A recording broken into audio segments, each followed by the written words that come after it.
안녕하세요. 내가 알 수 있는 모든 것 루크입니다. 이번 시간에는 반드시 퇴사를 해야 하는 이유에 대해서 이야기하는 시간을 가져보도록 하겠습니다. 여러분들은 이 퇴사가 뭐라고 생각하시나요? 퇴사를 반드시 해야 되는 이유를 설명드리기에 앞서서 먼저 정의를 한번 하고 가겠습니다. 우리가 무슨 일을 할 때 항상 정의하는 습관을 들이는 게 좋다라고 생각을 하는데, 퇴사가 단순히 회사를 그만두는 것이라고 생각하십니까? 저 같은 경우는 처음 퇴사에 대한 그런 욕망을 느꼈었을 때 단순히 회사를 관두는 것이라고 생각을 했습니다. 제가 첫 직장에 다녔었을 때 정말 좀 깐깐하고 일하기가 쉽지 않은 그런 상사를 만나서 뭔가 회사에 대한 회의감이 들고 앞으로 남은 내 인생 이런 식으로 10년, 20년, 30년 살아갈 생각을 하니까 가슴이 탁 막히고 너무 답답할 때, 앞으로 어떻게 살아가야 될지 정말 막막한 그런 심정을 느꼈었을 때 회사를 너무너무 그만두고 싶었습니다. 그래서 어떻게든 내가 퇴사를 해야겠다, 뭐 재취업을 하겠다는 의미가 아니라 정말 완벽한 퇴사, 요즘에 파이어족이라 그러죠. 그런 인생을 좀 추구해야겠다라고 정말 간절한 열망을 느꼈었던 것 같아요. 자유인이 되고 싶다. 그때는 단순히 퇴사라는 게 그냥 회사 관두는 거라고 생각을 했었죠. 그런데 요즘은 조금 다르게 제가 인식을 하고 있습니다. 퇴사는 정말 회사를 그만두는 것일까? 제가 생각하는 퇴사의 정의는 내가 선택해서 회사를 다니는 겁니다. 여기서 중요한 것은 바로 선택입니다. 똑같이 회사를 다녀도 내가 억지로, 강제로, 마지못해 다니는 경우가 있죠. 그게 바로 생계형입니다.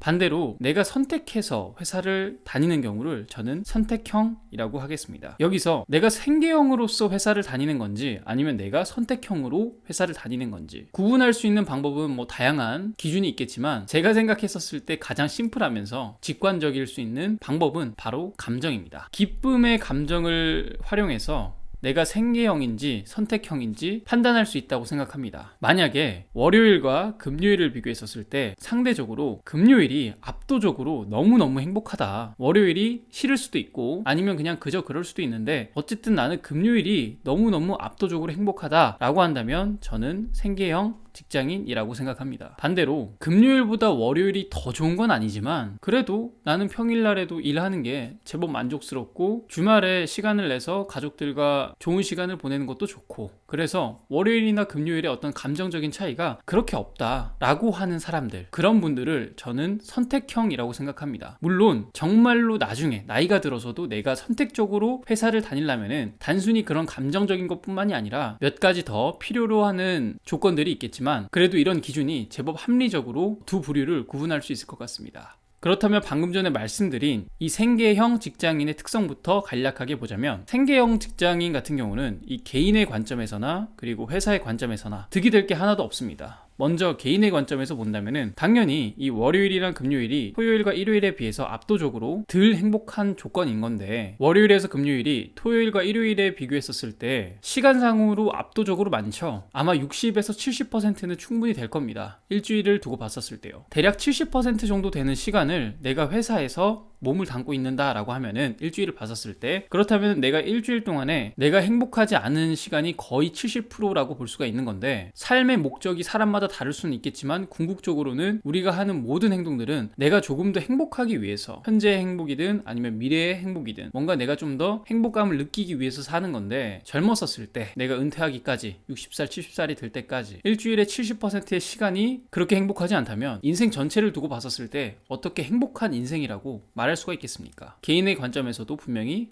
안 좋은 게 맞죠. 그렇다면 회사의 관점에서는 어떨까요? 생계형으로 일을 한다는 것은 자율성이 떨어진다는 것이고, 그 말은 뭔가 내가 나 일을 이만큼 하고 있어 라고 보여줘야 되는 경우가 상당히 많습니다. 말 그대로 보여주기식 비효율적 일처리를 하는 직원이 상당히 많다고 생각합니다. 그런 직원분들, 그런 상사분들의 특징들이 있죠. 보통은 예스맨입니다. 내 위에 상사가 이런 걸 했으면 좋겠는데 라고 했었을 때 그 말을 거절하거나, 실제로는 내 위에 상사가 틀렸을 수도 있는데 거절을 못하는 거죠. 내 고과가 달렸기 때문에, 나의 진급의 부분에서 절대적인 인사권을 갖고 있기 때문에 쉽게 노우라는 말이 안 됩니다. 그래서 보통 예스맨인 경우가 많습니다. 이게 정말로 회사에 득이 되건 안 되건 가네요. 그리고 초과 근무를 많이 하는 특성이 있죠. 요즘에는 많이들 칼퇴하는 분위기이기는 하지만 그래도 회사가 어떻게 돈을 만만하게 주겠습니까? 아마 대부분의 중소기업, 중견기업들도 그렇고 심지어는 대기업도 절대 호락호락하게 거액의 연봉을 직원에게 주지 않습니다. 결국 직급이 올라갈수록 눈치를 봐야 하는 것들이 많고, 그게 정말로 효율적이건 비효율적이건 간에 일단은 눈치껏 초과 근무를 하게 돼 있죠. 나의 고과가 달린 문제니까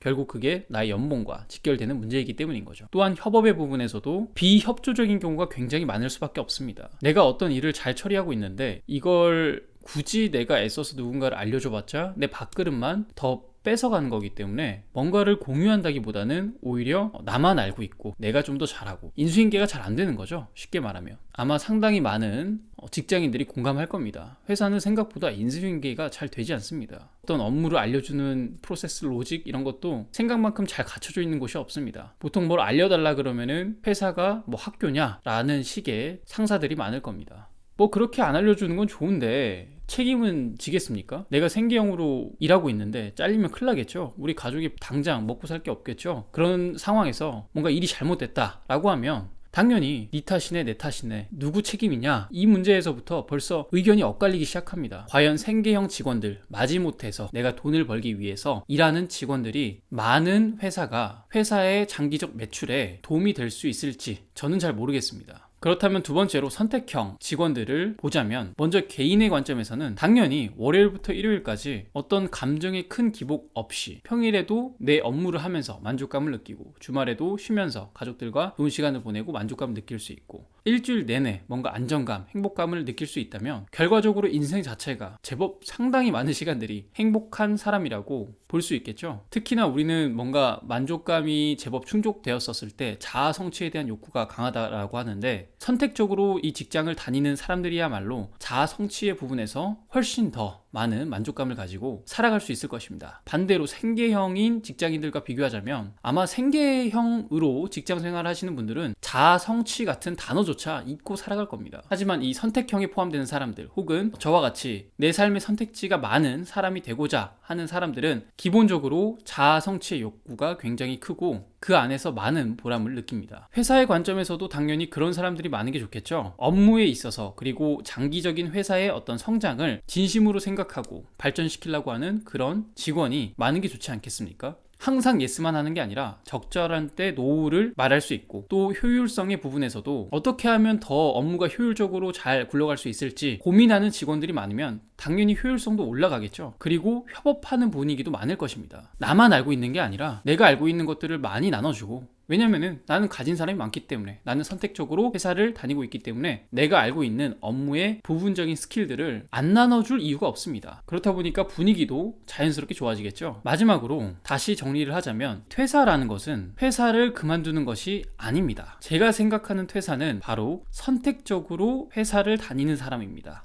여기서 선택적이라는 말은 그 조건을 갖추기 위해서 제법 기준이 깐깐하긴 합니다. 제법 많은 노력을 들여야만 합니다. 첫 번째로는 자산적인 부분에서도 내가 충분히 돈이 여유가 있어야지 회사를 그만둘 수도 있고 선택해서 다닐 수도 있겠죠. 그리고 자본소득도 일정 부분 필요할 겁니다. 여기서 말하는 자본소득은 내가 일하지 않아도 따박따박 한 달에 들어오는 월세나 배당 수익 같은 것들이 될 수 있겠죠. 그리고 세 번째는 능력도 필요할 것입니다. 당장 회사를 그만두더라도 얼마든지 나의 능력을 가지고 다시 취업을 한다거나 아니면 내가 프리랜서 혹은 나의 비즈니스로서 활동할 수 있는 돈벌이를 할 수 있는 그런 능력이 되는 것이겠죠. 1번, 2번, 3번 분명히 세 개 다 절대 쉽지만은 않은 것입니다. 하지만 포기하지 않고 노력해서 갖출 만한 가치가 있는 것들이죠. 오늘 영상을 마지막으로 정리하자면 제가 말씀드리고 싶은 메시지는 반드시 퇴사를 하라는 겁니다. 그리고 여기서 퇴사라는 것은 설명드렸었던 것처럼 회사를 그만두라는 이야기가 아니라 선택적으로 회사를 다니는 사람, 내가 인생을 살아가는 데 있어서 생계형으로 원치 않는 일, 원치 않는 상사를 만나는 것이 아니라 내가 선택적으로 내가 좋아하는 사람, 내가 좋아하는 일을 할 수 있는 그런 여유를 가진 삶을 살라는 의미에서 퇴사를 반드시 하셨으면 좋겠습니다. 그리고 저는 이 퇴사라는 게 이번 생에서 가장 중요한 목표라고 생각합니다. 누구라고 할 것 없이 모든 직장인들의 숙명 같은 거라고 생각합니다. 저 또한 제 인생에서 가장 중심이 되는 가장 중요하다라고 생각하는 부분이 바로 퇴사입니다. 회사를 그만두는 것이 아니라 자산이 많은 사람, 자본 소득이 있는 사람, 내가 능력이 있어서 얼마든지 새로운 일을 할 수 있는 사람, 그런 사람이 되는 것이 저는 제 인생에서 가장 중요하고 이 영상을 보시는 여러분들도 가장 중요하게 생각하실 거라고 믿습니다. 이 영상을 통해서 퇴사에 대해서 그 정의에 대해서 한번 진지하게 고민해 보시고 생각하시는 시간이 되셨으면 좋겠습니다. 내가 할 수 있는 모든 것 루크였습니다. 다음 시간에 뵙겠습니다. 감사합니다.